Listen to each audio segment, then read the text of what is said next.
Bismillahirrahmanirrahim. Assalamualaikum warahmatullahi wabarakatuh. Qala Imam Ibn Athaillah Sakandari rahimahullah wa nafa'ana bi ulumihi wa surarih. Telah berkata Imam Ibn Athaillah di dalam kitab Hikam, "Idza waqa'a minka dhanbun fala yakun sababa liya'sika min husulil istiqamati ma'a rabbika." Faqad yakunu dzalika akhir dhanbin quddiru 'alaika.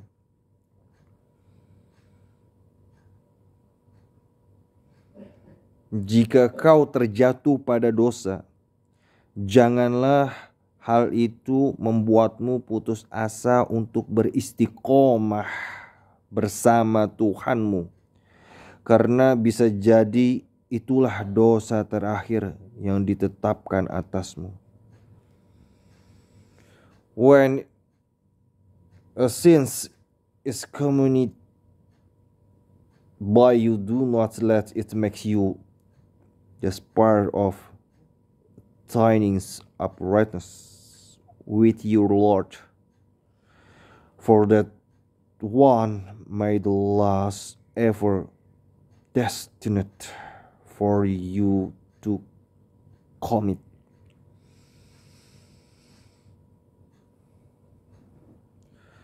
Jika kau melakukan dosa sesuai dengan makom dan kedudukanmu, hal itu jangan sampai membuatmu putus asa dari kelurusan dan keseimbangan ahwal.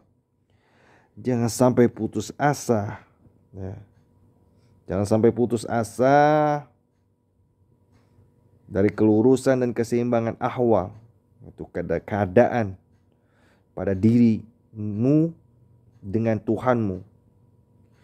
Misalnya dengan meyakini bahwa karena timbulnya dosa itu kau merasa mustahil untuk beristiqomah. Sikap itu akan mendorongmu melakukan dosa lain. Artinya tetaplah beristiqomah, tetaplah berharap kepada Tuhanmu, menjalankan apa yang sedang kau jalani dalam hatimu untuk mencari kebenaran, mengharapkan ridho ilahi.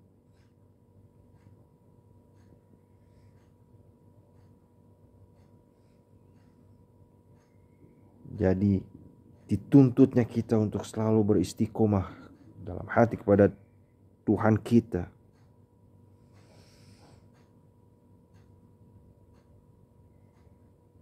Jangan sampai lengah meskipun kita sudah berbuat dosa. Yakinlah Allah Maha Pengampun. Ampunan rahmatnya sangat luas.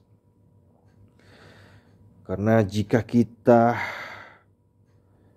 tidak mendorong diri kita sendiri untuk selalu meyakini pada diri kita akan rahmat Allah yang maha luas itu, kita akan terdorong untuk melakukan dosa lainnya.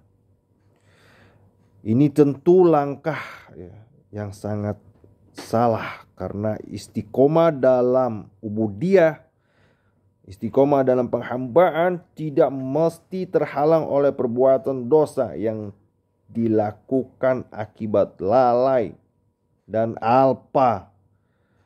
Jika kau telah ditakdirkan untuk itu, artinya bisa jadi dosa itu adalah takdir kita di dalam perjalanan menjalani keistiqomahan kita kepada Allah sebagai tanda untuk menguatkan diri kita, mengingat kembali atas rahmat ampunan Allah yang maha luas.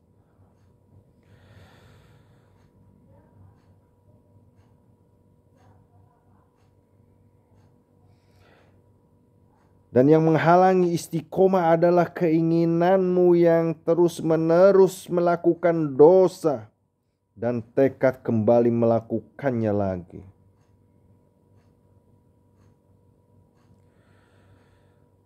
Oleh karena itu, yang wajib bagimu adalah bertobat langsung kepada Tuhanmu dan kembalinya kepadanya. Jangan putus asa dari rahmat-Nya. Bisa jadi itu adalah dosa terakhir yang ditetapkan Allah untukmu, sehingga setelah itu Allah akan menerimamu dengan taufik dan kebaikannya.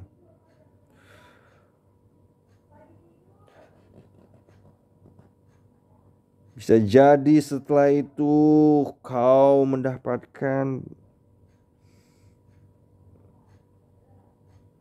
taufik dan kebaikannya sehingga menambah keilmuan dalam keistiqomahanmu untuk mengenal Allah sebagai Tuhan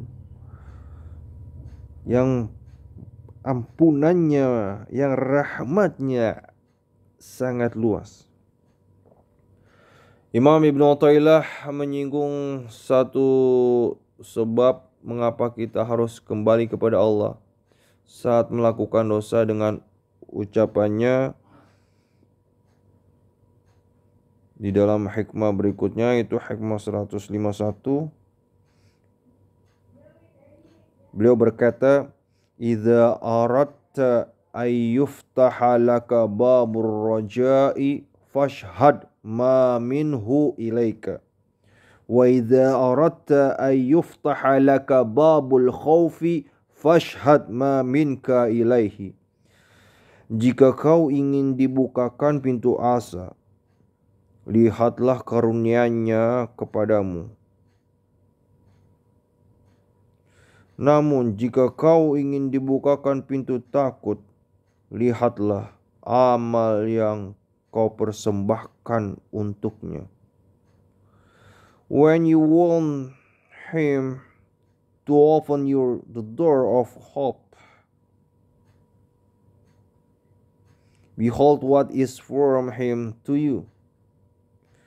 And if you want Him to open of the door of fear, behold what is from you to Him. Jika kau ingin Allah membukakan pintu harap untukmu, itu pintu kembali, pintu maaf, pintu kedekatan hambanya pada Rabb-Nya pada setiap ahwal, keadaan. Rasakanlah dalam dirimu kehadiran nikmat-Nya kepadamu, baik yang berupa manfaat maupun perlindungannya dari bahaya, sejak kau masih dalam perut ibumu sampai waktu kau hidup sekarang. Dirasakanlah, ingat-ingatlah, bayangkanlah. Bila perlu bikin jurnal itu sendiri pada dirimu untuk melihat, menyaksikan, menyatakan secara pribadimu tentang hal ini.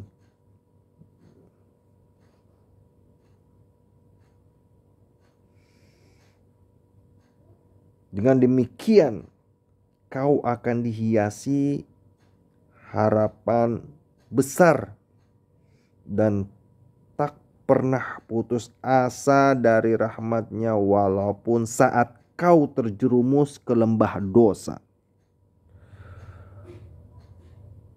Jika kau sudah dikuasai rasa harap dan kau takut hal itu akan membuatmu melanggar perintah Allah, kau akan merasa ingin dibukakan pintu takut kepadanya agar bisa menjagamu dari yang kau takutkan. Oleh karena itu, sadarilah apa yang sudah kau berikan kepadanya, baik berupa kesalahan, pelanggaran, maksiat, maupun kekurangan atau ketidaksopananmu di hadapan hadapannya. Jika kau merasakan hal itu, kau akan dikuasai rasa takut kepadanya sehingga kau pun akan berhenti melanggar perintahnya. Rasa harap dan takut merupakan dua kondisi yang timbul dari dua kesadaran di atas kesadaran atas nikmat Allah dan kesadaran atas amal perbuatan yang kau persembahkan kepadanya.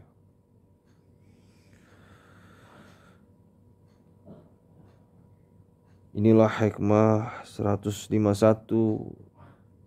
yang berhubungan dengan hikmah sebelumnya di hikmah 150. Mudah-mudahan kita bisa mengambil manfaatnya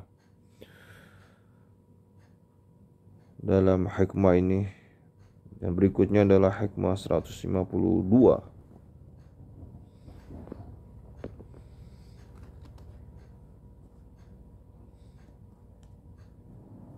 Imam Ibn Athaillah Sekandari rahimahullah nafa'ana bulumi berkata di hikmah 152 ini dalam kitab hikamnya, Bismillahirrahmanirrahim, rubbama afadaka fi lailil qabdi ma lam tastafidhu fi isyraqi naharil basti la tadruna ayyuhum aqrabu lakum naf'an la tadruna ayyuhum aqrabu lakum naf'an. Surah An-Nisa ayat 11. Boleh jadi Allah memberimu manfaat pada saat malam kesempitan yang tidak kau dapatkan pada saat siang kelapanganmu. Kalian tidak mengetahui mana yang lebih bermanfaat bagi kalian. Surah An-Nisa, surah keempat, ayat 11. He often benefits you in the night of distress, what you have not benefit in the dawning of the daytime of elation. You know not which of them is nearer in benefit to you. Quran surah An-Nisa ayat 11, surah keempat. Penjelasannya bahwasanya kesempitan diumpamakan dengan malam hari karena pada kedua keadaan tersebut terdapat kesunyian. Manfaat yang dimaksud adalah manfaat ilmu dan pengetahuan. Adapun kelapangan diumpamakan dengan siang hari karena pada kedua kondisi tersebut manusia bertebaran ke seluruh penjuru. Siapa yang mendapatkan kelapangan maka jiwanya akan bergejolak untuk menampakkan pengetahuan dan hal lain yang dimilikinya. Mungkin ini akan menjadi sebab dihijab. Beda halnya dengan orang yang mengalami kesempitan. Jiwanya akan lelah dan merasa hina. Ini akan menjadikan sebab Allah akan menganugerahinya bermacam kebaikan. Oleh karena itu, orang-orang arif lebih mengutamakan masa sempit daripada masa lapang. Saat sempit, jiwa tidak memiliki kesenangan dan keuntungan. Ia lebih mampu untuk menunaikan hak-hak Allah dan etikanya. Saat sempit, terkadang jiwa juga mengalami ketakutan dan ketidaksabaran dalam melawan kuasa ilahi. Oleh karena itu, seorang hamba harus sadar dan tahu kadar nikmat Allah kepadanya saat sempit.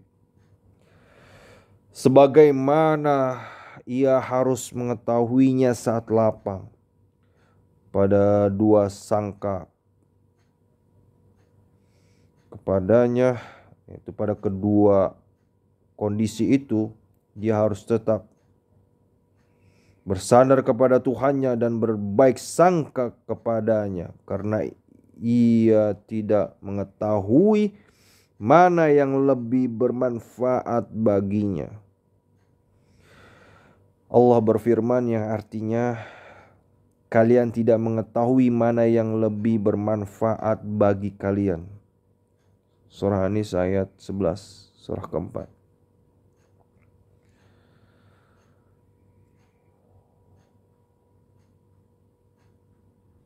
Inilah hikmah 152.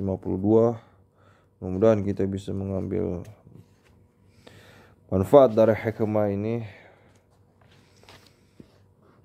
Wabillahi taufiq wal hidayah. Wassalamualaikum warahmatullahi wabarakatuh.